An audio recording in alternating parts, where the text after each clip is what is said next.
right, let's do this. Brothers War, the next set to come to our beloved game, Magic the Gathering Puzzle Quest, is going to be here really soon. So let's take a look at the cards in the spoiler and see what you need to look out for and why. So I just finished going through the entire collection of new cards that they've given to us, and these are just my first impressions.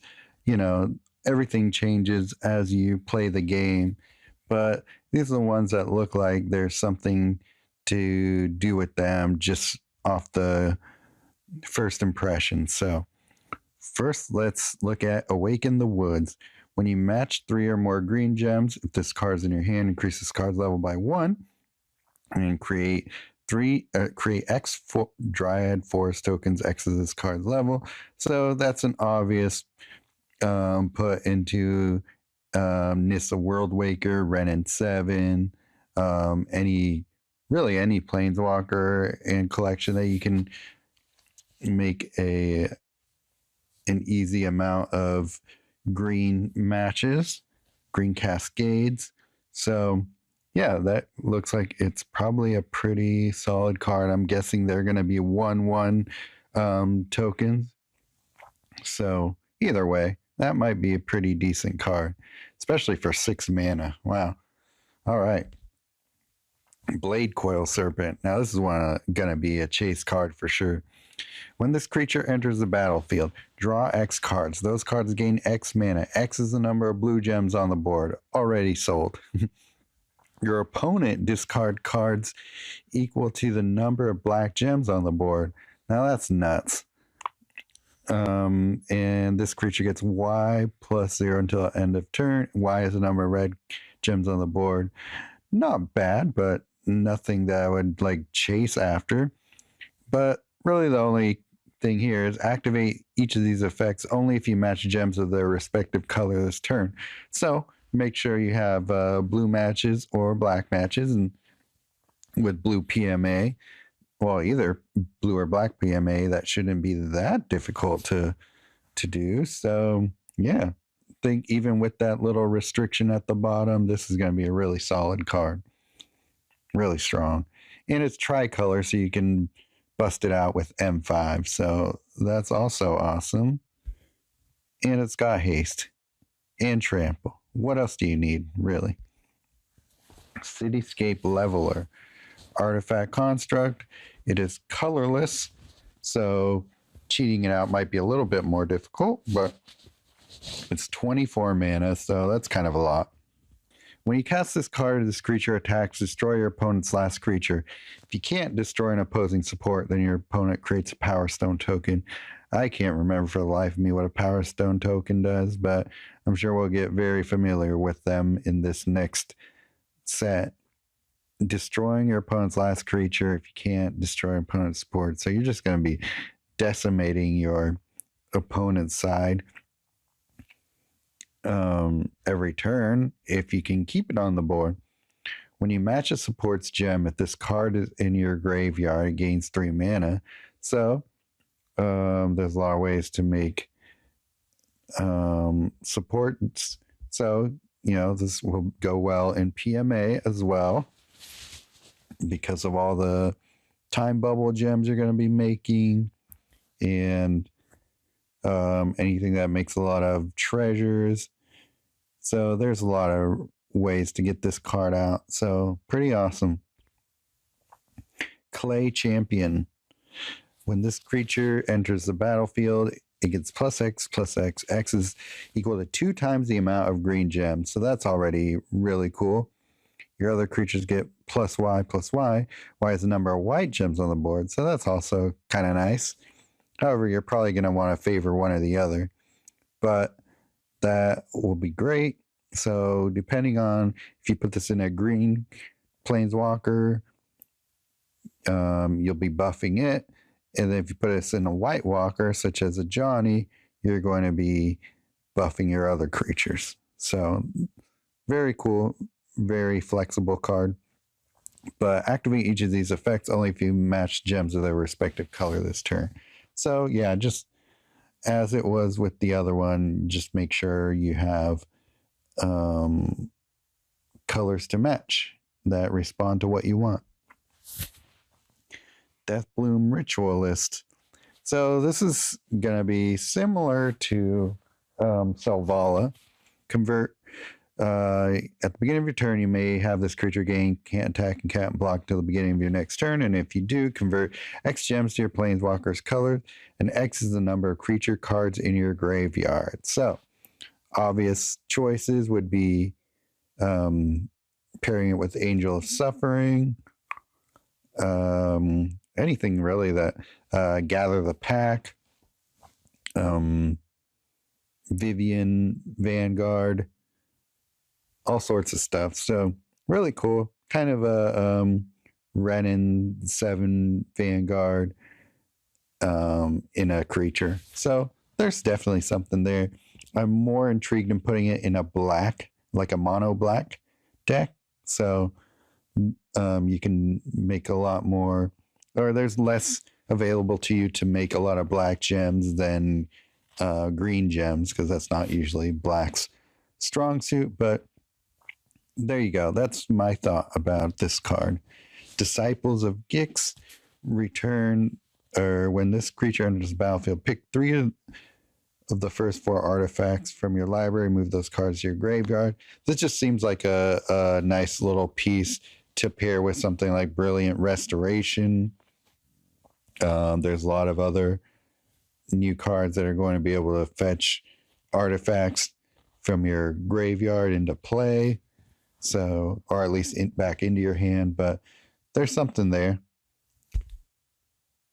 When this support enters the board, draw a card. When you match the support's gem, convert 3 gems to your planeswalker's color. So it's got 4 shields, so it's going to be around for a decent amount. But, yeah, it might be decent for like a mono red. And it's an artifact, not a land, so that's kind of interesting. Fateful Handoff. Now, that's a weird card. Your opponent gains control of target non-token creature you control. If they can't, your opponent gains control of a non-target token artifact support you control at random. Then draw 3 cards. Those cards gain X mana. X is equal to half the mana value of the card with the greatest mana value your opponent controls but doesn't own, rounded up. So for 6 mana, you could get a lot of mana back, and your opponent, even though your opponent gains control of your creature, you probably have some kill spells waiting, right? I hope so.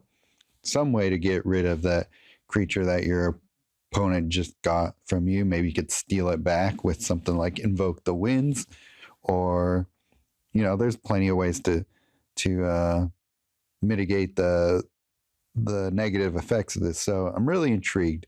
I don't know if it's a great card or just okay, but I definitely want to play around with it. Felden of the Third Path. When you match a red gem, pick one of the first 4 creature cards from your graveyard, return it to the battlefield under your control. It gains haste and imminent death. It gains the artifact subtype. So all you need to do is match a red gem, and you basically get a free creature from your graveyard. So there's a lot of ways to put things into your graveyard these days. We get a few upgrades into self-mill in this set as well. So for 8 mana, this is a really solid card. No wonder it's a masterpiece. It deserves to be. Flow of Knowledge.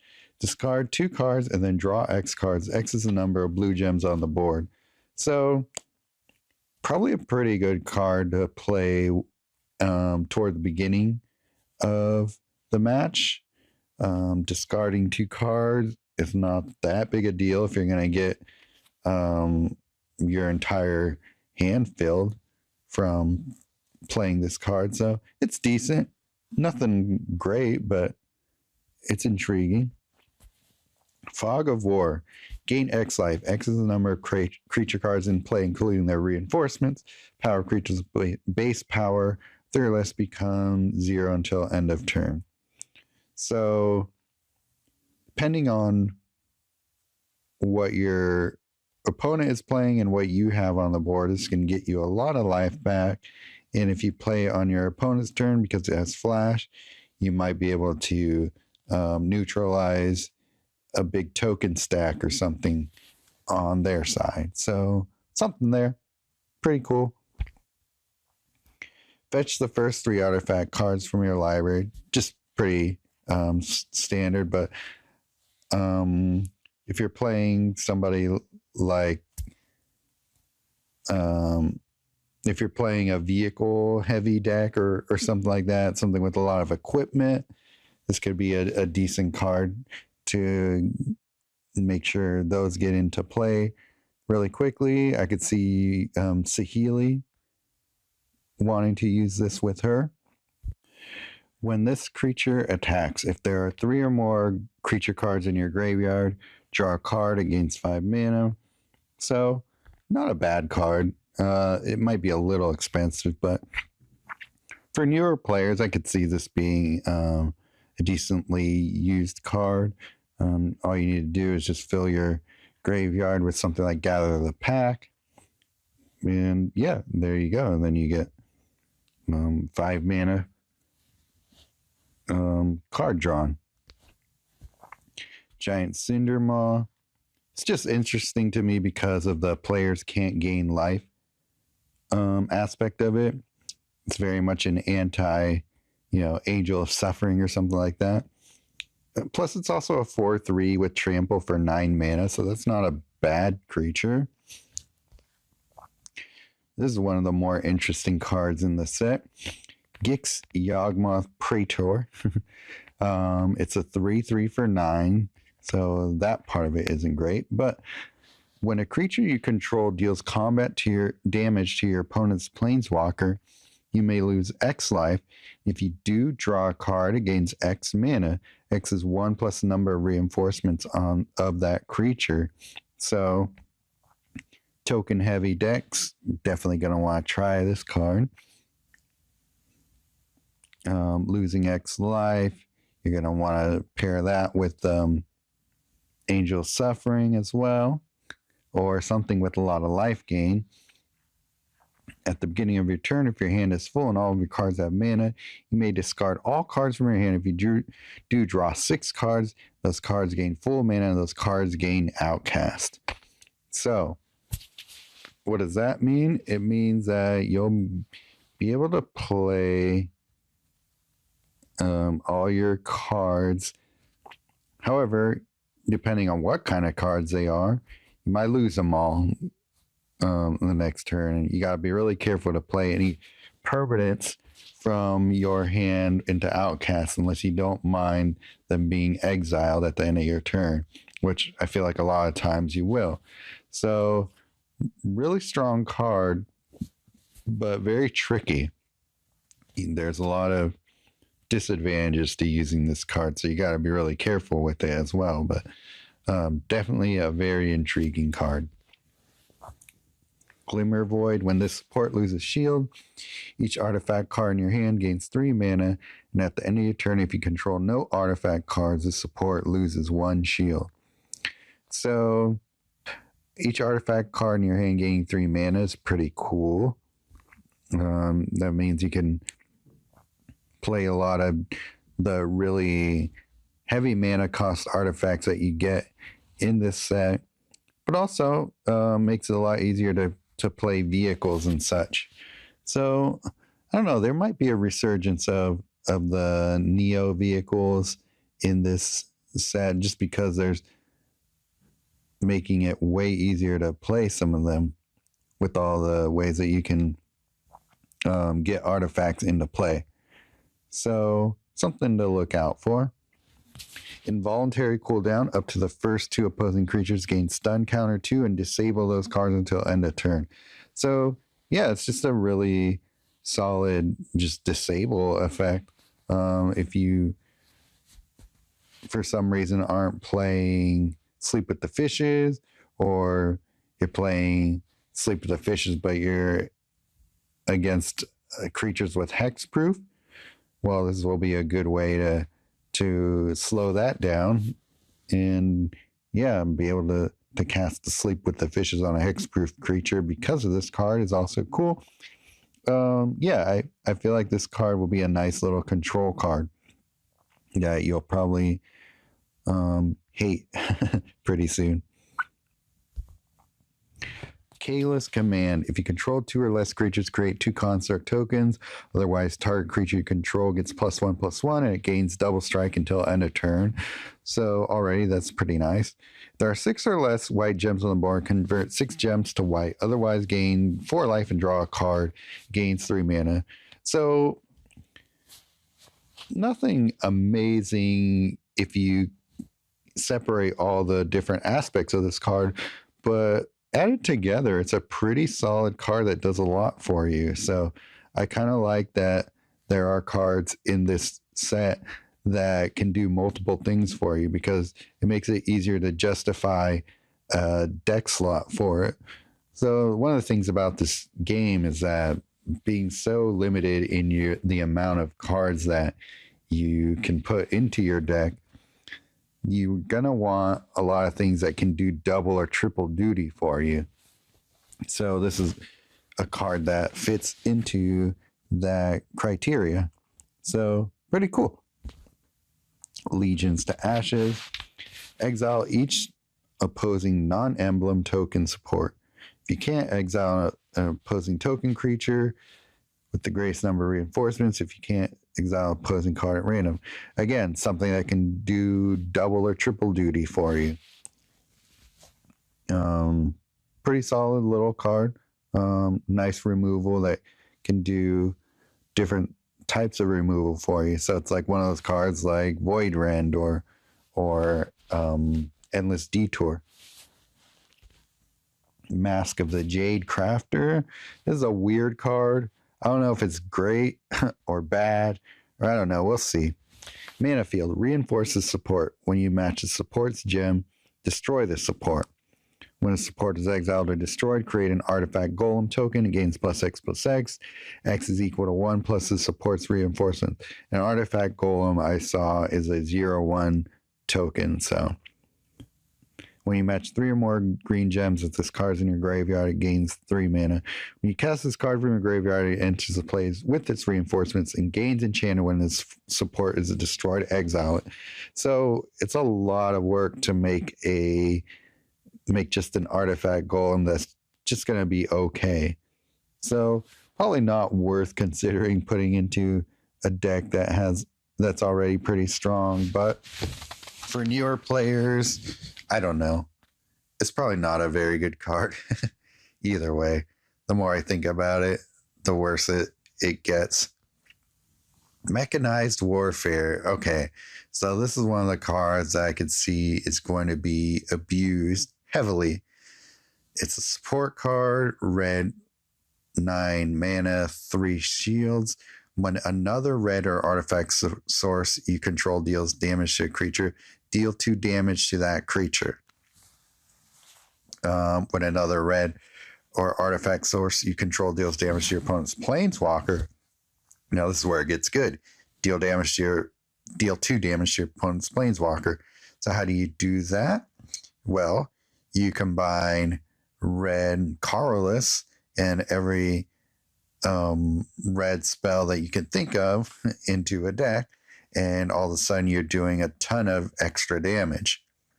I think maybe Chandra Dressed to Kill, her passive ability will also trigger this, but I'm not totally sure.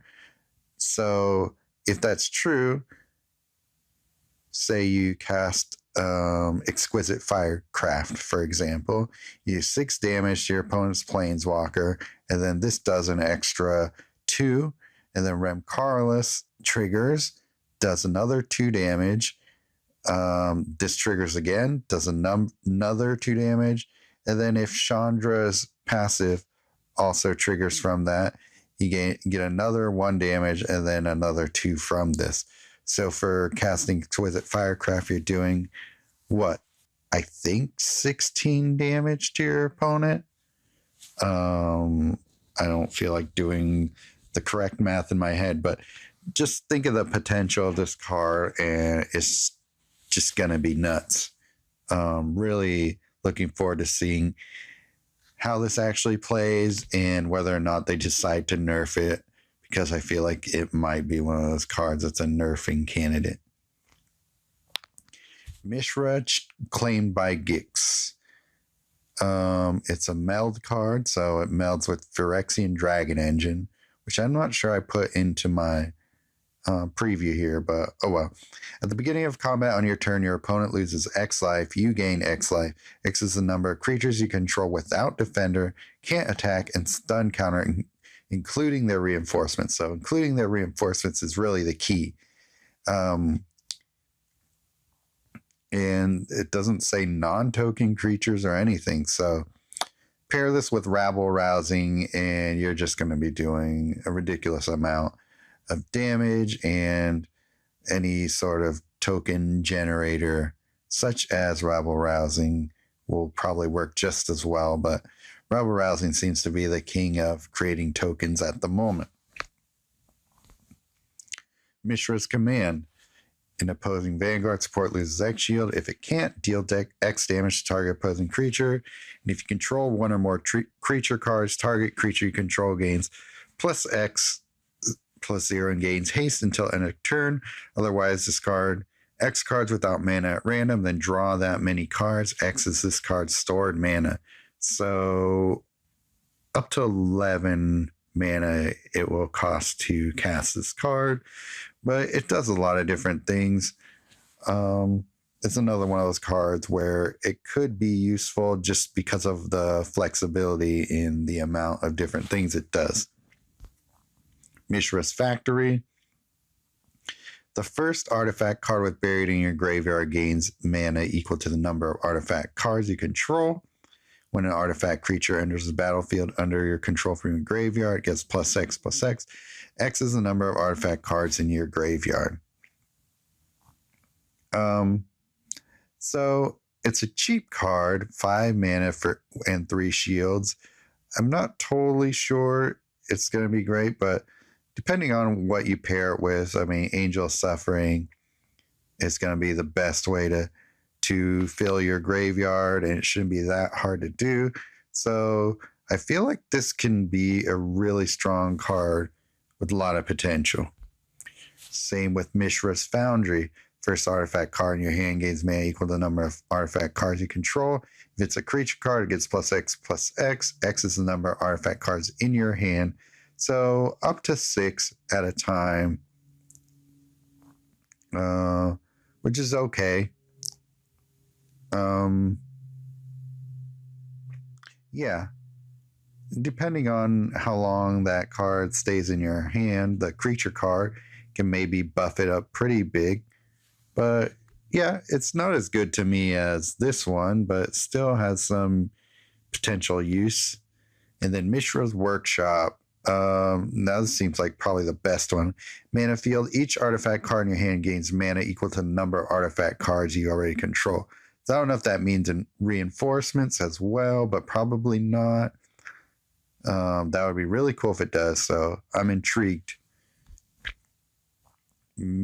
Myral, Shield of Argiv. At the beginning of your turn, cards in your opponent's hand lose flash until end of turn. There are a lot of flash cards in this set, actually. So I don't know. That might be somewhat useful. However, second part is where it gets really cool. When this creature attacks, create X artifact soldier tokens. X is the number of soldier cards you control, including their reinforcements. So, gonna want to pair this with a Johnny, I'm sure. But this is one of those ones that's gonna keep doubling as you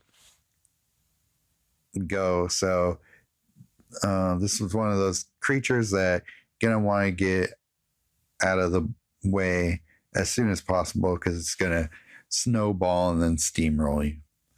Obstinate Ballast. When this creature enters the battlefield, gain 8 life, and when this creature is discarded from your hand during your opponent's turn, return to the battlefield under your control. So it's kind of an anti-discard card.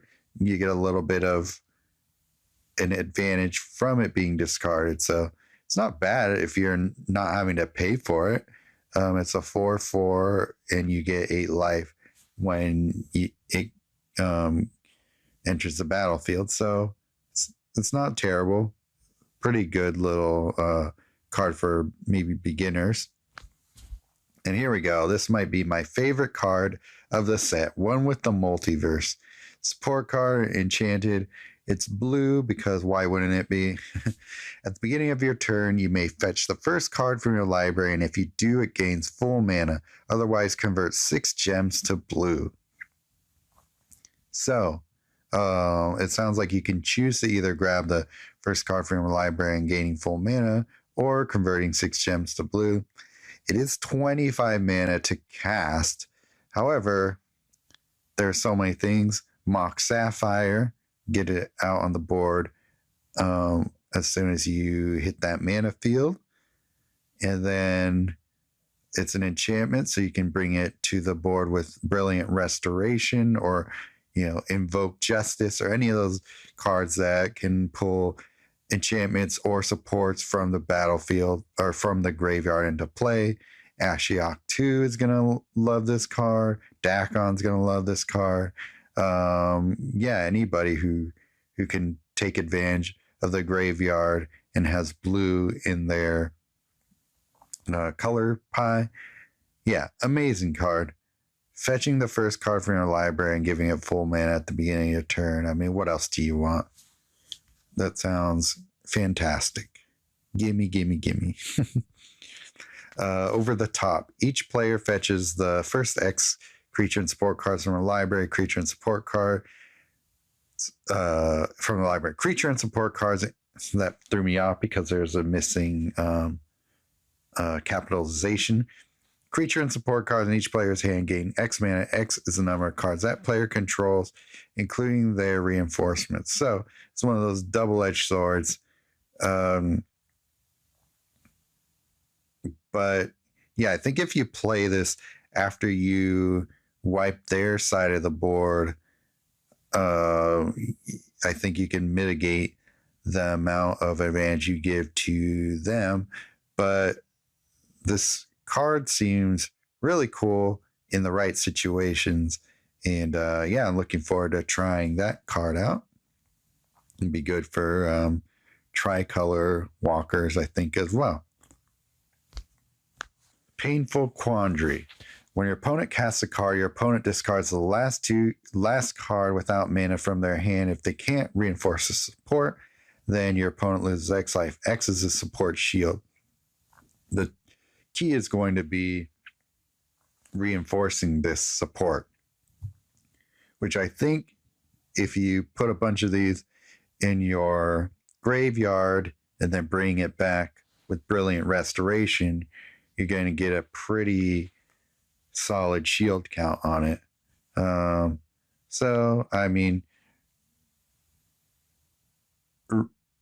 Reinforcing this card, 5 times will make it so that when your opponent casts a card, they lose 10 life every turn. So this can be a really devastating card, and it will probably help you end matches quickly. So Ob Nixilis, original Ob, I could see myself using it in that Planeswalkers decks.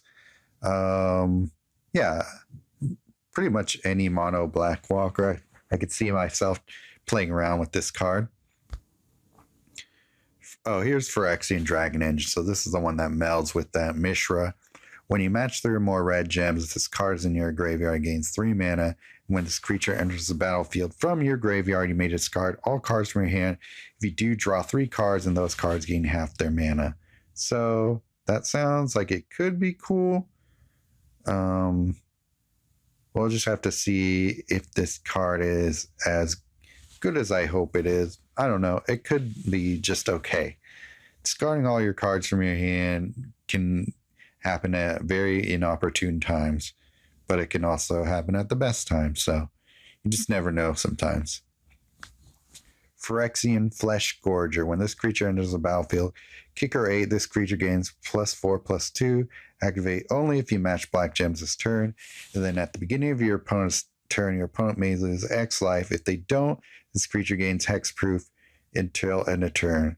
So it really depends on if your opponent is going to choose to lose X life or not. But X is equal to 2 times this creature's power. I can see maybe being able to buff this creature in any number of ways, and then seeing if your opponent will kind of take the bait on that and lose a bunch of life. But yeah, there's some potential here. It's also got lifelink and menace, which is also kind of nice. So yeah. Portal to Phyrexia. Here's another support card that's really interesting to me. Costs 28 mana to cast and it's colorless, so might be a little more difficult to get this one out really quickly, but nevertheless, there are ways to get. It's an artifact, so put it in your graveyard and bring it back in a few ways, like I talked about before. When the support enters the board, opposing creatures gain imminent death, so that's already really nice.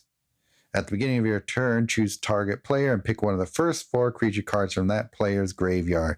Return it to the battlefield under your control against the Phyrexian subtype.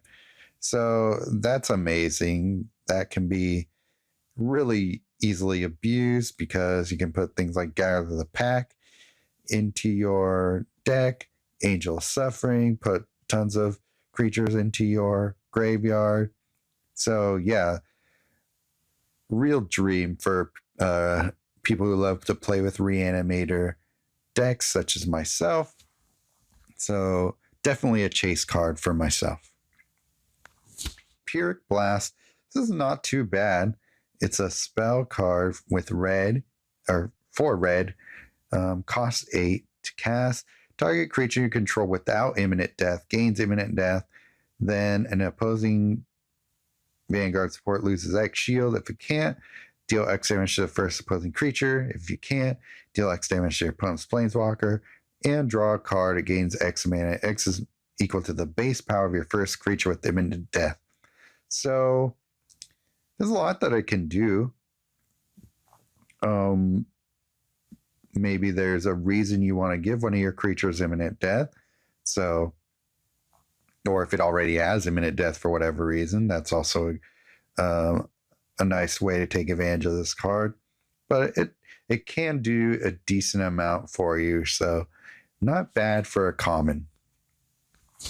Ravenous Gigamole. When this creature enters the battlefield, destroy the top 3 cards of your library. That's kind of what I like about it. It's one of those cards that helps with Nissa of Shadowed Boughs to get a lot of creatures into your graveyard, I think. And then what's the rest of this text? Then if there's a creature card in your graveyard, you may return the first creature from your graveyard to your hand. It gains 3 mana. Otherwise, this creature gets +1/+1. So you can fill up your graveyard and then bring some of those creatures back. And then with Nissa of Shadowed Boughs, you can buff those creatures when your other creatures die. So there's some good synergy there. Repair and Recharge. Pick one of the first 4 non-land supports from your graveyard, move it to the board under your control, create a Power Stone token. So yeah, there you go. One of the best ways to get one of those artifacts into play, like, or what's it called? The Blue Urza card, and then the one we just saw a little bit ago. Makes it pretty easy to get that going. So definitely going to want to try and combine those 2 cards. Rootwire Amalgam. When this creature enters the battlefield, kicker 6.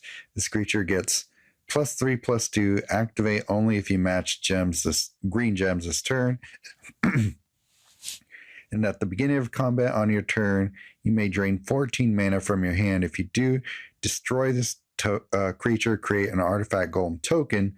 That creature gets +X and gains haste. Haste is equal to 3 times this creature's power.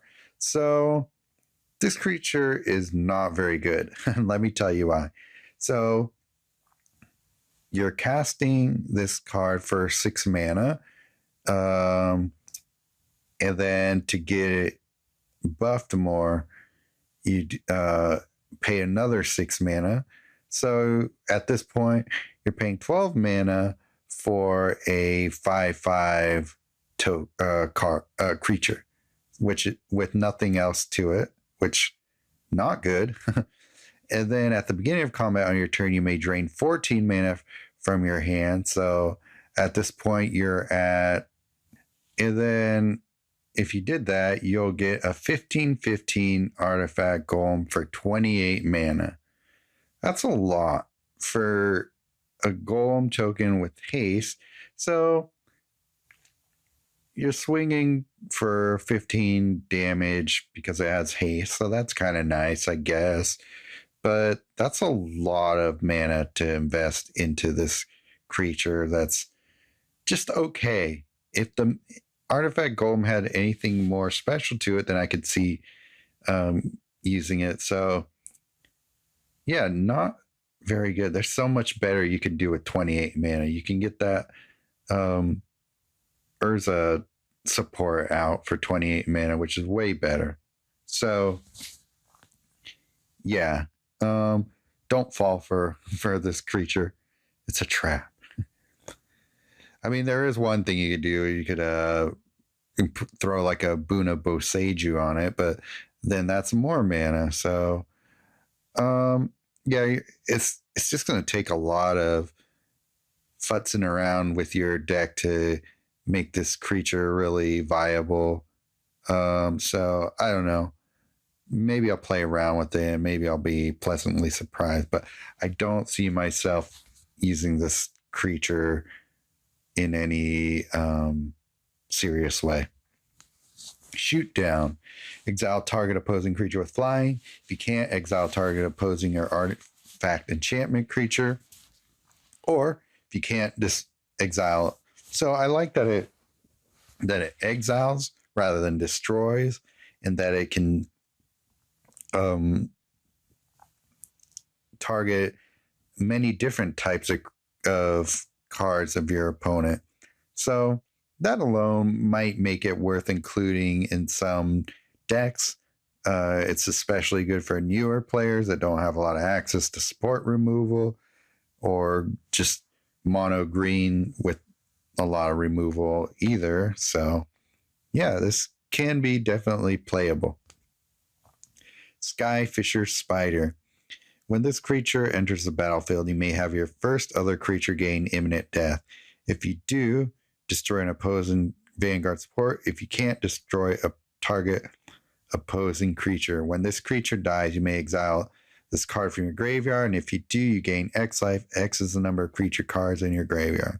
So another one of those things that you're going to just want to take advantage of filling up your graveyard. Could be good for Nissa of Shadowed Boughs, because when you have our third ability token down, a lot of things get an advantage when they die. So it's definitely a usable creature when it comes to her. So Soul Partition was an interesting card to me because it's definitely not a white type of card. It's definitely more of a blue type of card. Return target opposing creature to their owner's hand, then increase the cost of the last card in your opponent's hand by 6. So pretty solid card. It's just weird that it's a white card. Steel Seraph, an artifact angel. It's 3/3 with flying for 9. When this creature enters the battlefield, kicker 6, gains +2/+1, activate only if you match white gems this turn. Not so great.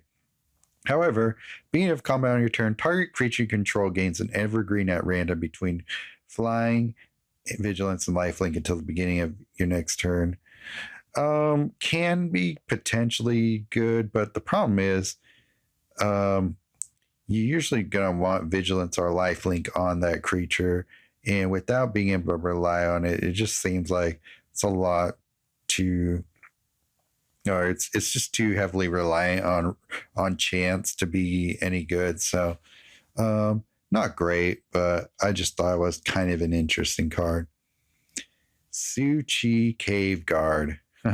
It's 23 mana for an 8/8, but it's got vigilance and ward, and its ward is pretty costly. Drain 12 mana from your hand, so that's kind of cool. When this creature dies or loses a reinforcement during your turn, gain 23 mana. So if you find a way to cheat this card out, say, just trying to think. I mean, you could use anything like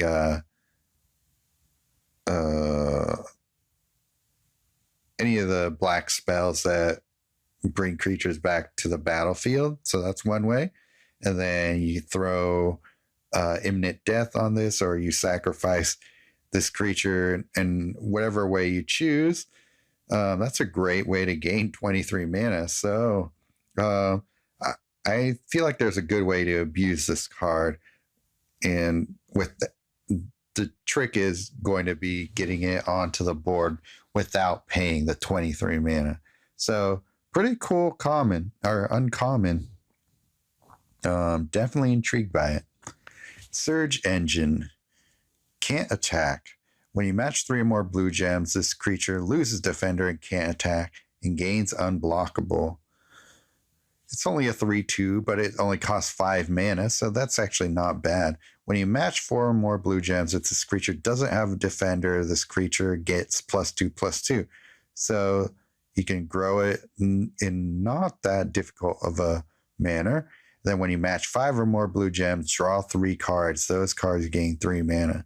So this card can do a lot for you. I think it's like a pretty decent card to play early in the match.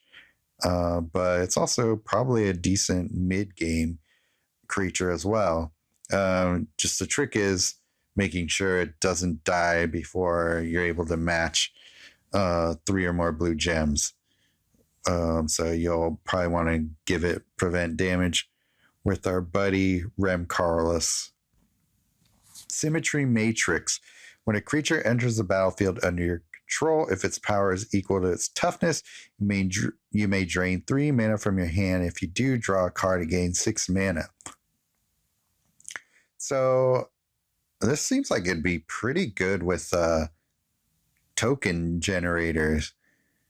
The only thing is draining 3 mana from your hand, but if you drain that 3 mana and you draw a card, gain 6 mana, you can just continuously keep drawing cards, giving them a little bit of mana. But this seems like it'd be a pretty good card to put into a Rumor Gatherer loop. Putting it in with like my Healer of the Pride Rumor Gatherer combo. Yeah, I definitely want to see if I can take advantage of that, because that gives you a lot of mana per each creature that that enters the battlefield. So yeah, definitely want to try it with some of the alliance mechanics. Terizian Mindbreaker. It's a 6/4 for 13 mana, which is not bad. However, when this creature attacks, destroy the top 5 cards of your opponent's library. So there's some shenanigans to be had with that. And at the end of your turn, if this card is in your graveyard, it gains X mana. X is the number of cards in your opponent's graveyard. So I feel like that makes it really easy to cast this from your graveyard, because if you have things like Cut Your Losses, if you're playing Xander, there's a lot of ways to destroy your opponent's library. So seems like it's pretty easy to get into play. The Fall of Krug. Destroy an opposing land support, destroy 3 non-red gems, deal 6 damage to your opponent's planeswalker, and deal 1 damage to each opposing creature. So this is just a solid card to play really at any time. But if you find a way to to chain off a bunch of these, say with Jaya or Chandra or anybody who can, like Raw. It's a pretty solid card there. Yeah, I feel like this is a card this type of card has been missing standard for a while. So I'm happy to see something like this in standard again. The Might Stone and Weak Stone. It's an artifact power stone. When the support enters the board, draw 2 cards. Target opposing creature gets -5 until end of turn. When you match the support's gem, first artifact card in your hand gains 6 mana. The most intriguing part of this is the target opposing creature getting -5 until end of turn. So if you're able to drop a bunch of these at a time, like with Brilliant Restoration, you can possibly wipe out your opponent's side. However, there's stuff like the Kami War, which is going to do a much more efficient job at that. But at the same time, when you match the support's gem, that part of it is not bad. Titania, Protector of Argoth. When this creature enters the battlefield, pick one of the first 4 land supports from the graveyard, move it to the board under your control. So that already sounds like a good Ren and 7 pairing. When a land card enters your own graveyard from play, create a copy of this card in your hand and it gains full mana. This effect can only trigger once per turn. So, yeah, that's a pretty cool effect there, because that means you're able to create multiple copies of this card. And she's not bad. She's a 5/3 creature for 11 mana. So if you're making copies of her, you're just going to be reinforcing her. So she's going to get pretty big pretty quickly, I think. And she's got a great little enter the board effect. So pretty awesome card. I think she's going to be a standout green creature in this set. And she's an elemental as well, so you can take advantage of that with certain people like Zur, who buffs elemental creatures and gives them hexproof, lifelink, and I think flying or death touch, something like that. Yeah. Anyway, really solid creature. Titania's Command. If you control 2 or less creatures, create 2 bear tokens. Otherwise, creatures you control get +2/+2. Just an okay buff, but you may exile target player's graveyard. If you do, gain X life. X is 2 times the amount of cards that were exiled this way. Otherwise, fetch the first land card from your library, gains full mana. Another one of these command cards that do a lot of different things for you, which I'm always pretty happy with. But this one seems like one of the better ones. Getting to fetch the first land card from your library and giving it full mana is always nice. Yeah. Tokasia's Dig Site. At the beginning of your turn, convert 2 gems to your planeswalker's color. When you match the support gem, surveil 1. So it's a land, but it converts 2 gems to your planeswalker's color, which is just okay, but not bad. However, it's intriguing that when you match the support's gem, you can surveil, which can also help. So decent effects, 2 decent effects in 1 card for a common is pretty good. Urza Lord Protector, Human Artificer. At the beginning of your turn, reduce the cost of each spell and each artifact card in your hand by 3 until the beginning of your next turn. So this is almost like the new Baral, right?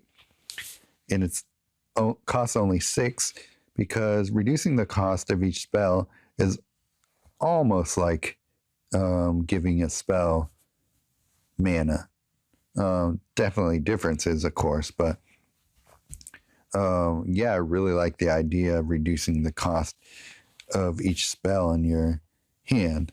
So definitely going to be a good one to put into spell decks. Raw for sure. Urza's Funhouse. This is a weird card. I'm not totally sure what to make of it yet. Mana field, convert a gem to a crystallized gem. If you control 4 or more Urza's cards, instead convert 15 gems to crystallized gems, which is like, whoa, that's pretty nuts. When you match a crystallized gem, gain 2 times X mana. X is the number of Urza's cards you control.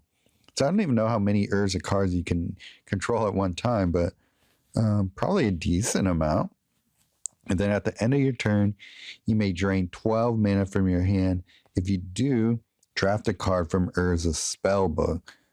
Not totally sure which cards are from Urza's spellbook, but I'm sure we'll find out soon enough. But really interesting card. Seems like it could be really good, but I'm not totally sure yet how. Urza Silex, support card artifact. It's white. When the support is destroyed, destroy all cards in play. Destroy all gems. Fetch the first Vanguard card from your library and exile the support. So that seems pretty awesome, especially if you already have a bunch of stuff in your hand.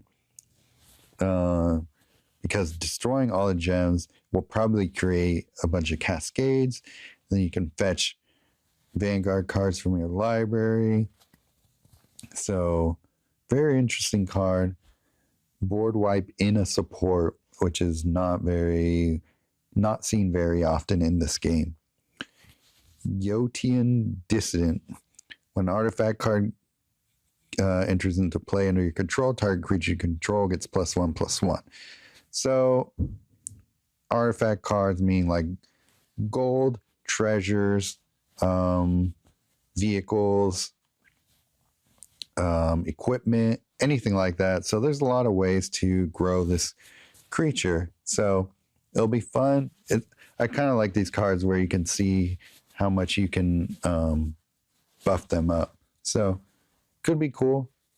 Just like a fun card to play around with. Nothing to use in any sort of serious events. But I always kind of like these. I think we're nearing the end here. Grave Brawling, support card, which is an emblem. So I'm not totally sure what that means. I wonder if this is one of the Urza spellbook cards. But anyways, when you match gems by swap for the first time during your turn, first card with buried in your graveyard gains mana equal to the amount generated by the swap. So that's kind of interesting. So it's almost like you're swapping gems to fill up that card instead of your main cards. Then create a Startled Rebirth token.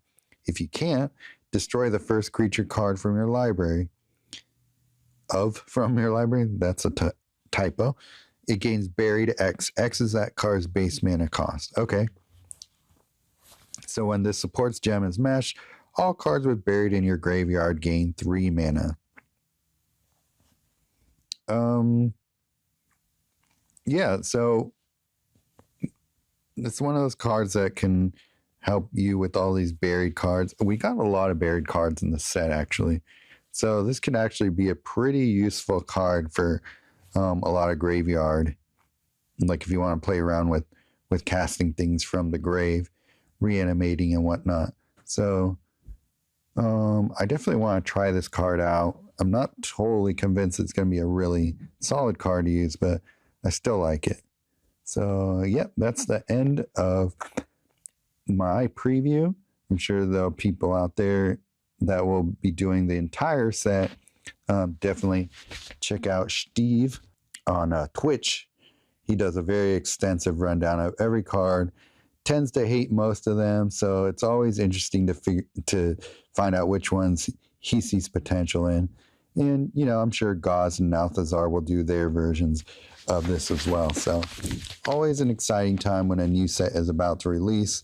Everybody gets very excited, brings new life into the game, and keeps everything moving. So yeah, see you guys when the set drops, and I'll do a day one run through of that as well. All right, later.